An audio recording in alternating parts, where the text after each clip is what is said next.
मूरख बंदा कदम कदम पे, मूरख बंदा कदम कदम पे माटी से घबराए। मिट्टी लदो मान ही सिटरूं सिंध जे सदा हयात शाइर शाह अब्दुल लतीफ़ भिटाई वियूं आहिनि।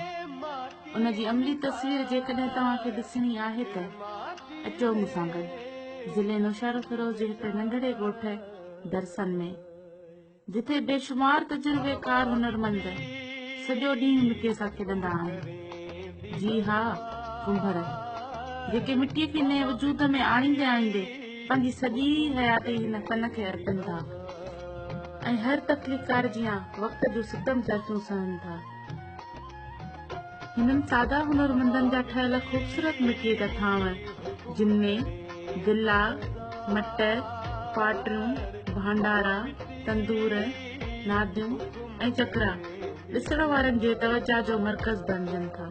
बिना कंहिं कंप्यूटर, मॉडर्न मशीन ऐं नफ़ीस औज़ारनि जे हिननि जा सदियुनि जे तजुर्बे में भरियल हथ अहिड़ा त फन पारां तख़लीक़ कनि था जो मशीन ऐं कंप्यूटर ते रखियल हथ बि बेजान थी पवनि था।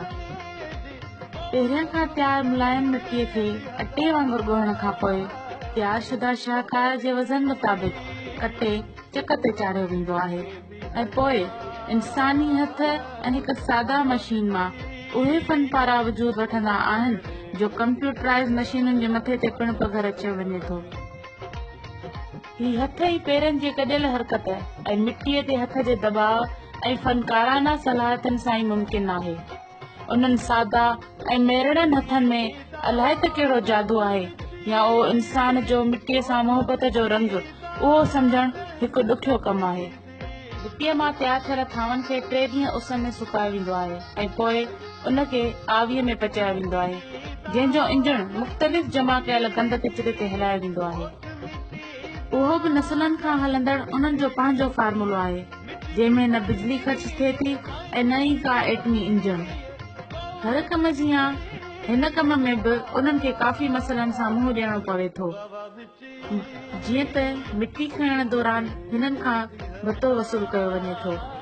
ॿियो त कचिरो, जेको दुनिया भर में ईअं उछलायो वेंदो आहे, बल्कि माण्हू पैसा ॾेई पंहिंजे घर, पाड़े ऐं शहर मां खणाईंदा आहिनि। ही त उहो बि कचिरो पैसा ॾेई पंहिंजे कम वारी जॻह ते लहाराइनि था। ॿियनि हुनरनि वांगुरु ही ख़ूबसूरत हुनर बि हुकूमत जे बेध्यानीअ जे करे काफ़ी मसइलनि जो शिकार आहे। काश हुकूमत जा अहलकार ऐं नुमाइंदा कॾहिं पंहिंजे थधे कारपेटनि वारे कमरनि मां निंड्रो फिटाए पंहिंजे मुल्क जे हुनरमंदनि बाबति आगाही हासिल करे सघनि।